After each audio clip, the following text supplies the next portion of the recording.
Have you ever caught yourself saying, I'm just not disciplined? I'm not a morning person. I'm not fit. I'm not confident. Or that's just not who I am. Most of us think that these are just simple observations. But what if they're not? What if they are the biggest lies we're telling ourselves? I've been wondering about this and how much it's been shaping my life.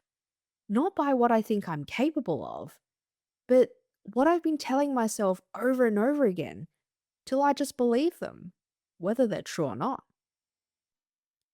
And the strange thing is, these stories normally start with something uncomfortable. Maybe you were trying something new for the first time. It feels awkward at first, and it's a lot harder than we expect. And maybe we fail the first few times. But somewhere along the way, we stop saying, this is difficult, and we say, that's not me. That's a big difference. The first one just says what it is. It's difficult. The other one is telling us who we are becoming. And if we tell ourselves over and over again, well, we're just going to start believing it. For a long time, my husband had been telling me that he changed the way he ate. He looked better. He felt better. But every time we talked about it, I just thought, that's great for you, but that's not for me. I never questioned it. I just believed that that was for him and it just wasn't for me. But one day I thought, what have I got to lose? Let's give it a go. Let's test out this story. I don't know if it's true or not. At first, it wasn't easy. It was difficult changing my diet. But over time, what surprised me wasn't that I changed my diet. What surprised me was that I saw myself differently. And what I realized is it wasn't impossible. It was just unfamiliar. Looking back, the hardest thing wasn't trying something new.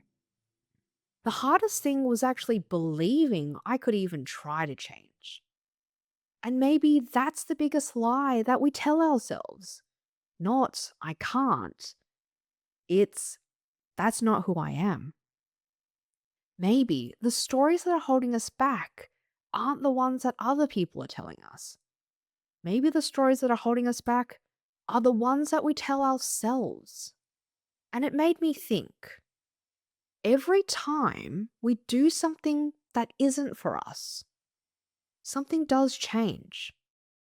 We see ourselves differently. And maybe that's all it takes. Maybe change starts one decision at a time. So, here's a small experiment. For the next week, I want you to choose one thing that you believe isn't for you. And then I want you to try the smallest version of it.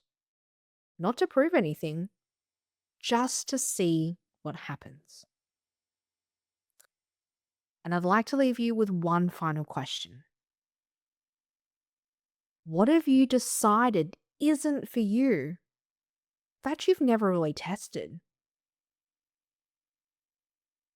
What have you decided isn't for you that you've never really tested?